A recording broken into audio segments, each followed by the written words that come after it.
নমস্কাৰ মই ৰাহুলে লৈ আহিছোঁ আগন্তুক হ'বলগীয়া অসম চৰকাৰৰ বিভিন্ন এক্সাম যেনে এডিআৰই এপিডিচিএল আছাম পুলিচ ইত্যাদিৰ প্ৰতি লক্ষ্য কৰি কিছুমান ইম্পৰ্টেণ্ট এমচিকিউ তাৰে আজি 2022 বৰ্ষত হৈ যোৱা এডিআৰই গ্ৰেড 4ৰ পেপাৰটো আলোচনা কৰিবলৈ ওলাইছোঁ আৰু ইতিমধ্যে মই বিভিন্ন ভিডিঅ'ৰ চিৰিজটো সম্পূৰ্ণ কৰিছোঁ যদি আপোনালোকে ভিডিঅ'বোৰ চোৱা নাই ভিডিঅ'টিৰ ডেছক্ৰিপশ্যনতে পাব লিংকবোৰ আৰু ইতিমধ্যে হৈ যোৱা সকলোবোৰ ভিডিঅ'ৰ আপোনালোকে PDF ল'ব পাৰিব মোৰ টেলিগ্ৰাম চেনেলৰ পৰা টেলিগ্ৰাম চেনেলৰ লিংকটো মই ভিডিঅ'টিৰ ডেছক্ৰিপশ্যনতে দি দিম পিছে বলক পলম নকৰাকৈ আজিৰ ভিডিঅ'টি আৰম্ভ কৰোঁ 41 নম্বৰ কুৱেশ্যন কোনটো বৰ্ষত arm force special power act বা চমুকৈ ASPA বা AFSP এ গৃহীত হৈছিল এ দিছে 1958 বি দিছে 1952 চি দিছে 1960 ডি দিছে 1971 ইয়াৰ ৰাইট এনচাৰটো হ'ব এ 1958 1958তে ASPA অনা হৈছিল আৰু ইয়াৰ ফুল ফৰ্মটো হৈছে arm force special power act আৰু ইয়াৰ জৰিয়তে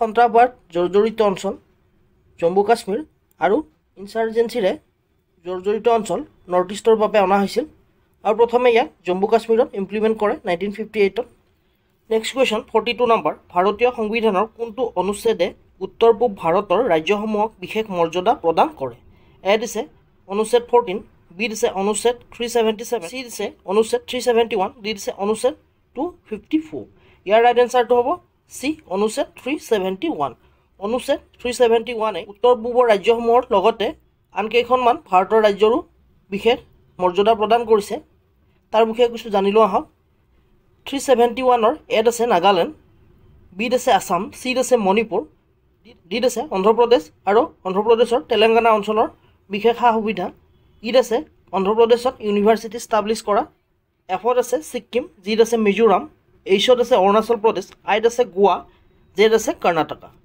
নেক্সট কুৱেশ্যন 43 নম্বৰ জৱাহৰলাল নেহৰুৱে ডিস্কভাৰী অফ ইণ্ডিয়া কিতাপখন কোন ঠাইত লিখি উলিয়াইছিল এ দিছে পুনে চেণ্ট্ৰেল কাৰাগাৰ বি দিছে য়াৰৱাডা কাৰাগাৰ চি দিছে থানে কাৰাগাৰ ডি দিছে আহমদনগৰ দুৰ্গ ইয়াৰ ৰাইট এনচাৰটো হ'ব ডি আহমদনগৰ দুৰ্গ আহমদনগৰ দুৰ্গতে জৱাহৰলাল নেহৰুৱে ডিস্কভাৰী অফ ইণ্ডিয়া বুকখন লিখি উলিয়াইছিল আৰু তেওঁ 1942 চনত কুইট ইণ্ডিয়া মুভমেণ্টত যেতিয়া এৰেষ্ট হৈছিল আৰু এৰেষ্ট হোৱাৰ পিছত তেওঁ এই আহমেদনগৰ দুৰ্গতে ৰাখিছিল আৰু এই দুৰ্গতে তেওঁ ডিস্কভাৰী অফ ইণ্ডিয়া বুকখন লিখি উলিয়াইছিল নেক্সট কুৱেশ্যন 44 নম্বৰ নিম্নলিখিত ঠাইসমূহৰ কোনখনে ইয়াৰ লিচিৰ বাবে GI টেগ লাভ কৰিছে এ দিছে তেজপুৰ বি দিছে যোৰহাট চি দিছে লখিমপুৰ ডি দিছে শ্বিলং ইয়াৰ ৰাইট এনচাৰটো হ'ব এ তেজপুৰে ইয়াৰ লিচিৰ বাবে GI টেগ লাভ কৰে আৰু তেজপুৰে 2015 চনৰ 22 মে তাৰিখে লিচিৰ বাবে GI টেগ লাভ কৰে আৰু GI টেগৰ নাম্বাৰটো হৈছে বা ৰেজিষ্ট্ৰেশ্যন নংটো হৈছে 538 আৰু এইটো প্ৰদান কৰে বা GI টেগটো প্ৰদান কৰে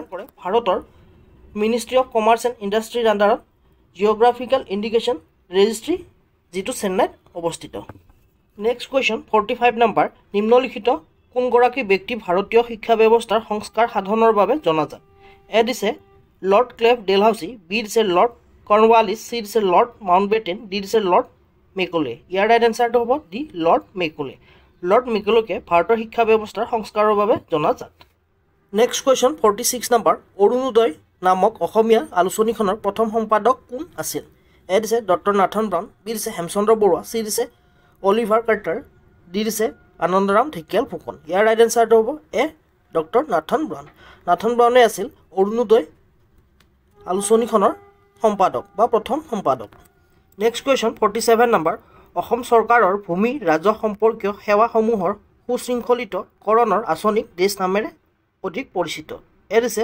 অৰুণোদয় বি দিছে বসুন্ধৰা চি দিছে সাৰথী ডি দিছে অৰুন্ধতী ইয়াৰ ৰাইট এনচাৰটো হ'ব বি বসুন্ধৰা মিছন বসুন্ধৰাৰ আণ্ডাৰতে অসম চৰকাৰৰ ভূমি ৰাজহ সম্পৰ্কীয় সেৱাসমূহৰ সুশৃংখলিতকৰণৰ কাম কৰিছে তাৰোপৰি অৰুণোদয় হৈছে বিধৱা বা আৰ্থিকভাৱে পিছপৰা মহিলাসকলক মাহিলী এটি ভাত্তা দিয়া হয় প্ৰায় 1250 টকা বৰ্তমান দি থকা হৈছে ডি অপশ্যনটো দিছে অৰুন্ধতী হৈছে ছোৱালীৰ বিয়াৰ সময়ত 10 গ্ৰাম গ'ল্ড দিয়াৰ এটি আঁচনি অসম চৰকাৰৰ নেক্সট কুৱেশ্যন 48 নম্বৰ শ্ৰীমন্ত শংকৰদেৱে জনপ্ৰিয় কৰি তোলা একাংকিকা নাটকৰ ৰূপটো কি নামেৰে জনাজাত এ দিছে অংকীয়া নাট বি দিছে যক্ষগণ চি দিছে তমচা ডি দিছে ভ্ৰাম্যমান ইয়াৰ ৰাইট এনচাৰটো হ'ব এ অংকীয়া নাট শ্ৰীমন্ত শংকৰদেৱে জনপ্ৰিয় কৰি তোলা একাংকিকা নাটৰ ৰূপটো হৈছে অংকীয়া নাট নেক্সট কুৱেশ্যন 49 নম্বৰ নিম্নলিখিত সত্ৰসমূহৰ কোনখন সত্ৰ পশ্চিমবংগত অৱস্থিত?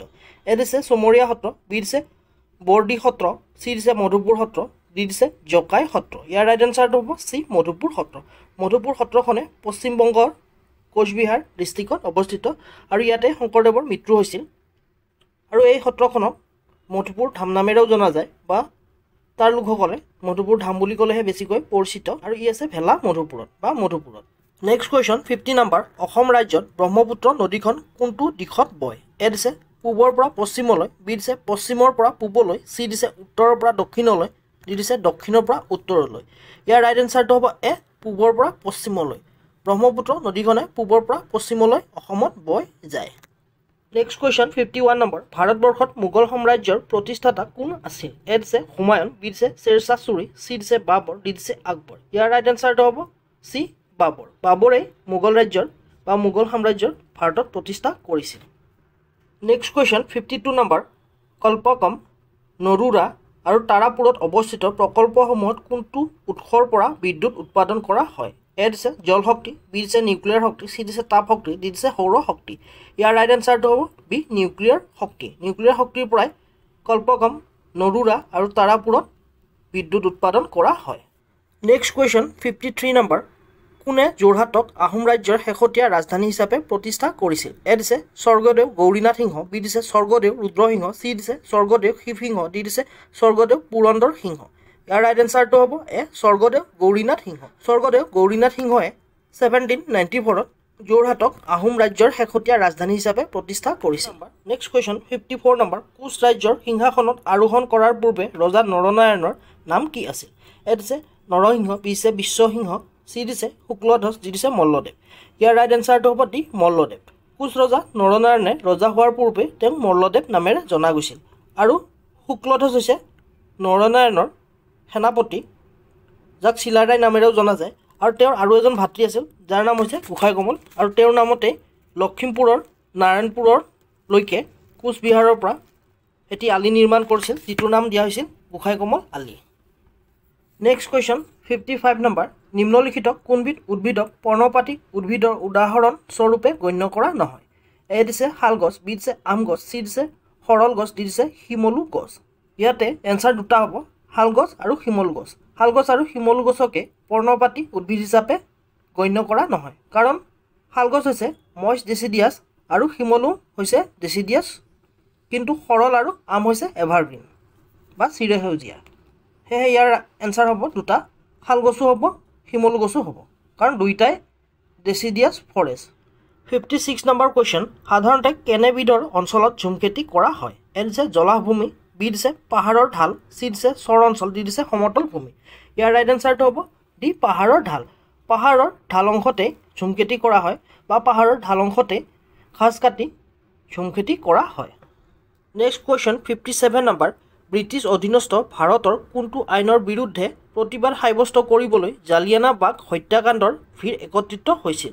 এ দিছে চাইমন কমিশ্যন, বি দিছে ৰাওলট আইন, চি দিছে মল্লমিণ্টু সংস্কাৰ, ডি দিছে ভোটদাতাৰ পৃথক তালিকা। ইয়াৰ ৰাইট এনচাৰটো হ'ব বি ৰাওলট আইন। ৰাওলট আইনৰ বিৰুদ্ধেই জালিয়ানাবাগত তাৰ লোকসকলে একত্ৰিত হৈছিল আৰু প্ৰতিবাদ কৰিছিল। তাতে ব্ৰিটিছ পুলিচে প্ৰতিবাদকাৰীৰ ওপৰত গুলী বৰ্ষণ কৰে আৰু বহুতো প্ৰতিবাদকাৰীৰ মৃত্যু হয়।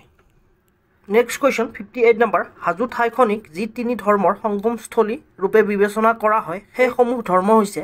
এ দিছে হিন্দু ধৰ্ম, শিখ ধৰ্ম, ইছলাম ধৰ্ম, বি দিছে বৌদ্ধ ধৰ্ম, হিন্দু ধৰ্ম, ইছলাম ধৰ্ম, চি দিছে বৌদ্ধ ধৰ্ম, জৈন ধৰ্ম, হিন্দু ধৰ্ম, ডি দিছে হিন্দু ধৰ্ম, শিখ ধৰ্ম, বৌদ্ধ ধৰ্ম। ইয়াৰ ৰাইট এনচাৰটো হ'ব বি বৌদ্ধ ধৰ্ম, হিন্দু ধৰ্ম আৰু ইছলাম ধৰ্মৰ সংগমস্থলীৰূপে হাজো ঠাইখনক জনা যায়। Next question 59 number. জনস্বাৰ্থক প্ৰতিনিধিত্ব কৰিবৰ বাবে নিম্নলিখিত কোন সত্তাই দুৰ্নীতি বিৰোধী কৰ্তৃপক্ষৰ ভূমিকা পালন কৰে?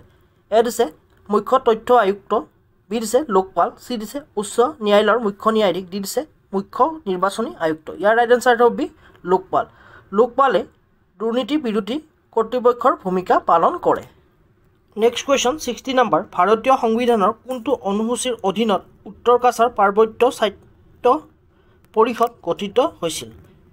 এ দিছে সপ্তম অনুসূচী, বি দিছে পঞ্চম অনুসূচী, চি দিছে অষ্টম অনুসূচী, ডি দিছে ষষ্ঠ অনুসূচী। ইয়াৰ ৰাইট এনচাৰটো হ'ব দি ষষ্ঠ অনুসূচী। ষষ্ঠ অনুসূচীৰ অধীনতে উত্তৰ কাছাৰ পাৰ্বত্য স্বায়ত্তশাসিত পৰিষদ গঠন কৰা হয়। তাৰোপৰি কাৰ্বি আংলং, বড়োলেণ্ড ইত্যাদিও 6th শিডিউলৰ আণ্ডাৰতে গঠন কৰা হয়। তদুপৰি এই অপশ্যনটো দিছে সপ্তম অনুসূচী। সপ্তম অনুসূচীত 3খন লিষ্টৰ কথা দিছে, চেণ্ট্ৰেল লিষ্ট, ষ্টেট লিষ্ট আৰু কনকাৰেণ্ট লিষ্ট। চি অপশ্যনটো দিছে অষ্টম অনুসূচী। অষ্টম অনুসূচীত লেংগুৱেজৰ বিষয়ে উল্লেখ আছে আৰু টোটেল বৰ্তমান ভাৰতত 22টা লেংগুৱেজ অষ্টম অনুসূচীৰ আণ্ডাৰত অন্তৰ্ভুক্ত। বিটো দিছে পঞ্চম অনুসূচী। পঞ্চম অনুসূচীৰ আণ্ডাৰত উত্তৰ পূব ভাৰতৰ ৰাজ্যকেইখনৰ বাদে ভাৰতৰ অন্য ৰাজ্যত চিডিউল এৰিয়াত পঞ্চায়ত এক্সটেনশ্যন কৰা বা চিডিউল এৰিয়াত পঞ্চায়ত গঠন কৰাৰ বাবে উল্লেখ আছে। চ' আজিলৈ আশা কৰোঁ মোৰ ভিডিঅ'টিৰ জৰিয়তে আপোনালোকে উপকৃত হ'ব। যদি ভিডিঅ'টি ভাল লাগিছে লাইক কৰিব, কিবা আপগ্ৰেড কৰিবলগীয়া থাকিলে মোক কমেণ্ট কৰি জনাব পাৰে। তদুপৰি আপোনালোকৰ বন্ধু বান্ধৱীয়ে যদি অসম চৰকাৰৰ ADRE, আছাম পুলিচ, APDCL ইত্যাদিৰ প্ৰস্তুতি কৰি আছে, পাৰিলে তেওঁলোকৰ সৈতে চেনেলটো শ্বেয়াৰ কৰি দিব আৰু যোৱাৰ আগতে পাৰিলে চেনেলটো ছাবস্ক্ৰাইব কৰি দিব। আজিলৈ পুনৰ এটি নতুন ভিডিঅ'লৈ অতি শীঘ্ৰে লগ পোৱাৰ প্ৰতিশ্ৰুতিৰে আজিলৈ ধন্যবাদ।